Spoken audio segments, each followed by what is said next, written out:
આજે આપણે વ્રત ઉપવાસ એકાદશી કે શ્રાવણ મહિનો હાલતો હોય ત્યારે એકદમ ચા જોડે કે છુંદા જોડે કે બટેકાના રસાવાળા શાક જોડે મજા પડી જાય તેવી ડ્રાય ભાખરી આપણે બનાવીશું, જે મહિનો સુધી પણ ચાલી શકે છે, બગડતી નથી.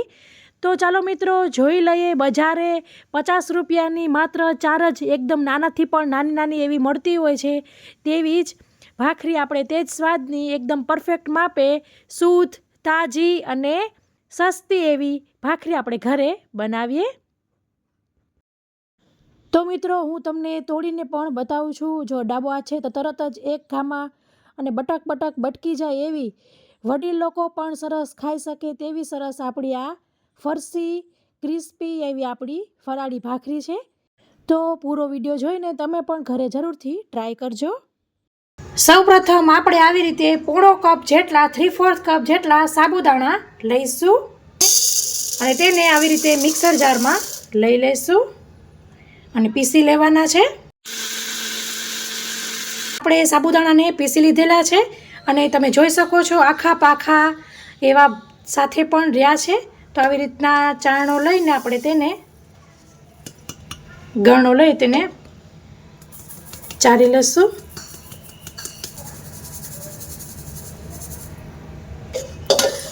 પાછું આપણે પીસી લેવું. તો આપણે આવી રીતે અડધો કપ સાબુદાણાનો સરસ ચારેલો પાવડર લીધેલો છે અને તમે જોઈ શકો છો આવી રીતે થોડાક આખા પાખા રહી ગયા છે. તેની હવે ખીર અથવા તો પલાળીને પીસવું હોય તેમાં વાપરી લેવું. એટલે આપણે અડધો કપ પાવડર જોતો હતો એટલે આપણે 3/4 કપ પહેલાં આખા સાબુદાણા લીધેલા. તો અડધો કપ આપણે સાબુદાણાનો પાવડર એક મોટા બાઉલમાં લઈ લઈશું.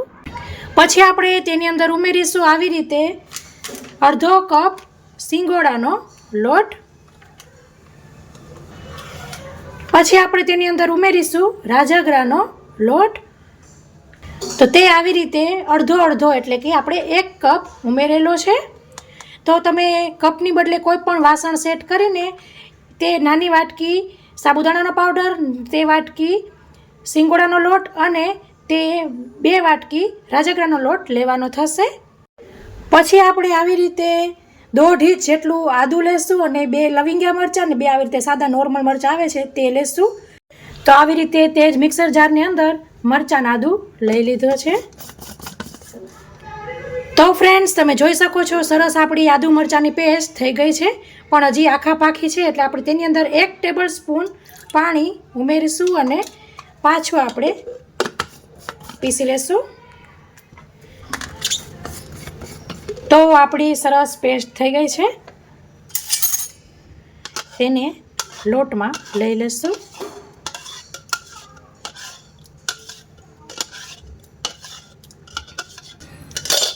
હજી આની અંદર ચોઈટી છે આપણે તે પણ લઈ લેશું. જ્યારે પાણી ઉમેરવાનું થાય ત્યારે સાઈડ ઉપર રાખીશું અને ત્યાં આપણે તેની અંદર ઉમેરીશું આવી રીતે સફેદ તલ.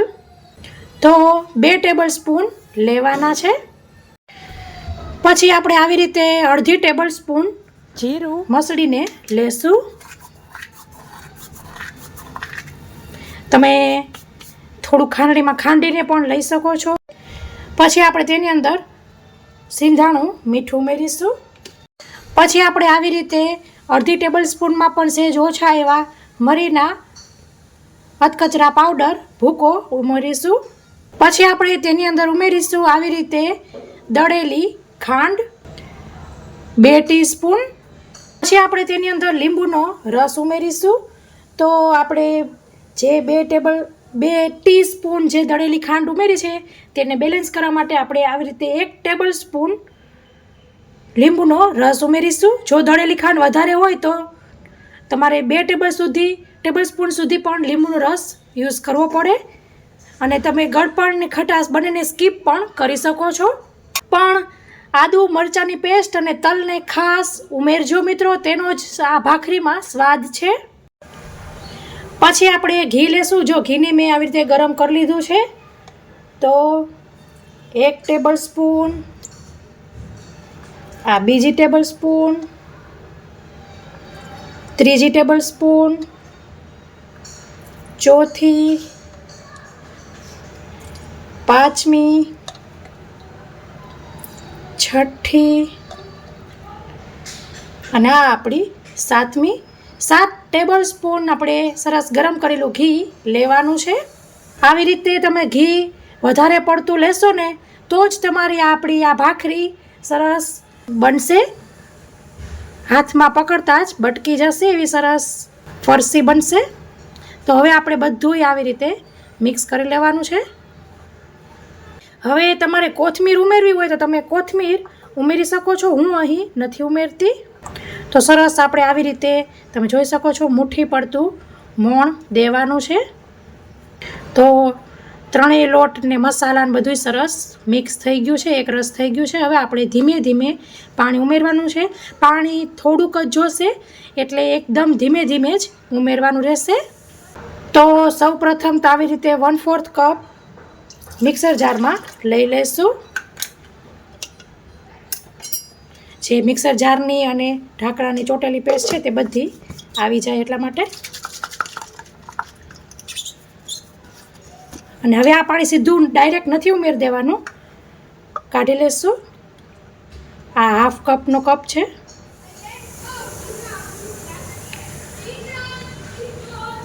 તો આવી રીતે થોડું થોડું પાણી ઉમેરતા જવાનું છે.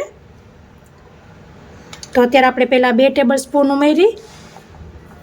મિત્રો, તમને મારી રેસીપી પસંદ આવતી હોય તો જરૂરથી લાઈક કરજો, કોમેન્ટ કરજો. તમને મારી રેસીપી કેવી લાગે છે, કયા સિટીમાંથી બેઠા બેઠા જોવો છો. તમે લાઈક કોમેન્ટ કરો ને તો અમને પ્રોત્સાહન મળતું હોય છે. અને મારી ચેનલ ઉપર નવા હોય અથવા તો હજી સુધી મારી ચેનલ સબસ્ક્રાઈબ ન કરી હોય તો જરૂરથી સબસ્ક્રાઈબ કરજો. બાજુમાં આપેલા બેલ આઇકન ઉપર ક્લિક કરશો, ઓલ ઉપર ક્લિક કરશો એટલે તમને હું જ્યારે રેસીપી અપલોડ કરીશ ત્યારે તમને ઇન્સ્ટન્ટ નોટિફિકેશન મળશે. પાછી આપણે 2 ટેબલ સ્પૂન પાણી ઉમેરી દીધું છે અને તમે જોઈ શકો છો હવે ઓલમોસ્ટ ભેગું થવા માંડ્યું છે. ઢીલો લોટ નથી કરવાનો, ખાસ એ વાતનું ધ્યાન રાખવાનું છે. તો હજી અહીં થોડુંક નોખું રહે છે એટલે આપણે આ છેલ્લી ટેબલ સ્પૂન એડ કરી દેશું. થોડુંક વધારે તો ટેબલ સ્પૂન કરતાં પણ ચાલે. તો આપણે 5 ટેબલ સ્પૂન એડ કરેલું છે. આમ કઠણ અને આમ થોડું બધું આમ કમ્બાઈન ભેગું થવું જોઈએ એવી રીતે આપણે લોટ બાંધવાનો છે. તો તમે જોઈ શકો છો સરસ લોટ બાંધી લીધો છે. તમે ઘીની બદલે તેલનું પણ મોણ આપી શકો છો. જો તેલ તમે ઉમેરતા હોય તો 8 જેવી ટેબલ સ્પૂન લેવી. તો જો સરસ કઠણ લોટ બાંધો છે. આમ ભેગો થઈ ગયો છે પણ આપણે આમ કરીએ તો કઠણ જ હોય. અને ભાખરી હોય એટલે એમાં મોણ તો વ્યવસ્થિત જ હોય. અને આપણે પાછી ડ્રાય ભાખરી બનાવીએ છીએ, મહિના સુધી પણ તેને કંઈ ન થાય તેવી ભાખરી બનાવીએ છીએ. એટલે ત્યાં જેમ બને તેમ પાણીનું મોઇસ્ચર ઓછું હોવું જોઈએ. અને આપણે ઘીનું મોણ દીધું છે એટલે સરસ ફરસી તો થવાની જ. તો હવે આપણે આને 5 મિનિટ માટે ઢાંકી દેશું. તો હવે આપણી 5 મિનિટ થઈ ગઈ છે. લુવા કરી લેશું.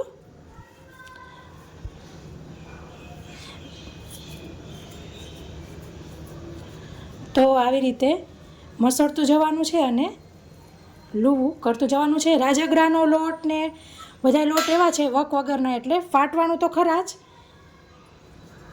એટલે એ ચિંતા નહીં કરવાની. તો આપણે આવી રીતે લુવા કરી લઈશું. પહેલાં આપણે આવી રીતે બોલ જ કરશું. તો આપણે અહીં આવી રીતે લુવા કરી લીધા છે. 16 જેટલી ભાખરી લીંબુનાથી સેજ નાના આવ્યા છે. તમારે જેવી નાની મોટી કરવી હોય તે પ્રમાણે થાય. તો આવી રીતે એક પ્લાસ્ટિક લેવું અને સેજ ગ્રીસ કરી લેવું ઘી કે તેલ વડે. તો આવી રીતે એક પછી લુવો લઈને તેને પાછું આવી રીતે મસળી લેવાનું રહેશે અને આવી રીતે પ્રેસ કરી લેવું. હવે આ આપણે વણાશે નહીં એટલે આપણે આને પ્રેસ કરવાનું છે. એટલે આવી રીતે ખાયણી હોય ને તેના વડે આપણે આવી રીતે પ્રેસ કરીશું. તો તમે જોઈ શકો છો સરસ પ્રેસ થાય છે. અને આ ભાખરી જાડી જ હોય છે એટલે થોડું કિનારી કિનારી આવી રીતે પ્રેસ કરી લેવાનું એટલે સરસ થઈ જશે. તો આપણે આવી રીતે તમે કરી શકો છો અને આટલી જ જાડી રાખવાની છે. અને હવે તમારે તેની કિનારી કટ કરવી હોય ને તો તમે કિનારી કટ કરી શકો છો. હું અહીં નથી કરતી. તો એકદમ હળવા હાથે તેને પ્લેટમાં લઈ લેશું. હવે પાટલી સિવાય તમારી પાસે જો આવી રીતે પાપડનો સંચો આવે છે તે હોય તો પણ સરસ ફટાફટ થશે. આપણે ઘીવાળું ગ્રીસ કરેલું છે તે ભાગ રાખી દઈશું અને લુવો લઈ પાછું આવી રીતે મસળી લેવાનું અને આપણે હળવા હાથે પ્રેસ કરીશું. બહુ પ્રેસ નથી કરવાનું. જોતું જવાનું કે આ બાજુ થોડુંક એવું લાગે કે જાડું છે ને અહીંયા પાતળું છે તો આવી રીતે ફેરવી લેવાનું. તો આવી રીતે ફટાફટ થશે પ્રેસ કરવા કરતાં. અને તમે જોઈ શકો છો સેમ થિકનેસ. તો આપણે તેને પણ પ્લેટમાં લઈ લઈશું. પહેલી રીત હતી પાટલી ઉપર કોઈ વજનવાળી વસ્તુથી પ્રેસ કરવાનું. બીજું હતું આવી રીતે પાપડના જે મશીન આવે છે પાપડ દબાવવાના તેમાં બનાવવાનું. અને ત્રીજું જે ઘરે આપણે બહુ પહેલાં પૂરી દબાવવાનું મશીન આવતું હતું લોખંડનું તેમાં પણ તમે આવી રીતે પ્લાસ્ટિક રાખીને કરી શકો છો. હવે તમારા ઘરમાં શું અવેલેબલ છે તેના પર આધાર રાખે. કશું ન હોય તો પાટલીને ખાંડની દસ્તો તો હોય જ છે તો ખાંડણીથી પ્રેસ કરી લેવાનું. તો આમ આપણે બધી ભાખરીઓ હળવે હળવે સરસ કરી લેશું. તો ફ્રેન્ડ્સ આપણે આવી રીતે ભાખરીઓને દાબી લીધી છે અને બીજી આપણે શેકતા શેકતા દાબતા જશું. તો આપણે આવી રીતે તવો લઈ લઈશું અને પહેલી જ વખત બેચ હોય આપણી ત્યારે સહેજ આપણે આવું ઘી કે તેલ લઈ લેવું. પછી આવી રીતે ટીશ્યુ પેપરથી આપણે ગ્રીસ કરી લેશું. પછી આપણી ભાખરીમાં ઓલરેડી સરસ મોણ છે જ એટલે આપણને એડ કરવાની જરૂર નહીં પડે. અને હવે આપણે હળવા હાથે ભાખરીને મૂકીશું. તો અહીં આપણે આવી રીતે મીડિયમ ફ્લેમ જ રાખવાની છે અને ફેરવવામાં આપણે ઉતાવળ નથી કરવાની. તો હવે આપણે સરસ પૂરો તવેથો અંદર જાય એવી રીતે પલટાવી દઈશું. હળવા હાથે એકદમ કામ કરવાનું છે.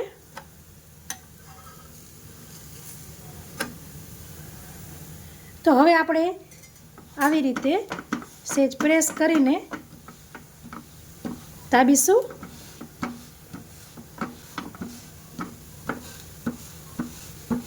તમારે માથે તેલ કે ઘી કરીને શેકવા હોય તો શેકી શકો છો પણ જરૂર નથી મિત્રો.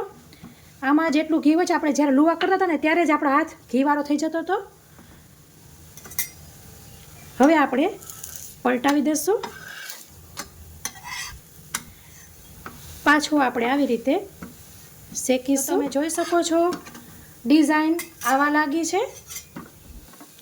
આપણે આવી રીતના જ્યાં વચમાં થોડોક તાપ હોય ને ત્યાં આવી રીતના લઈ જવાની અને સરસ બધી બાજુથી પ્રેસ કરવાની. વળી પાછી સાઈડમાં મૂકી દેવાની અને આવી રીતે કરતું જવાનું.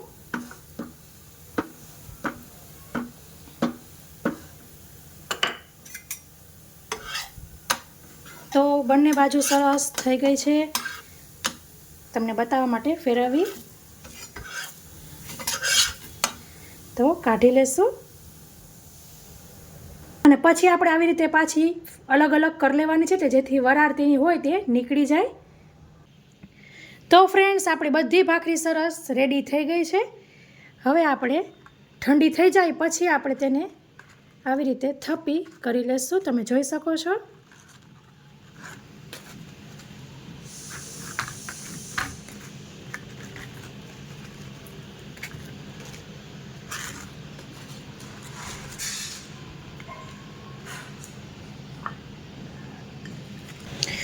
તો મિત્રો આશા રાખું છું કે તમને મારી ભાખરીની રેસીપી જરૂરથી પસંદ આવી હશે.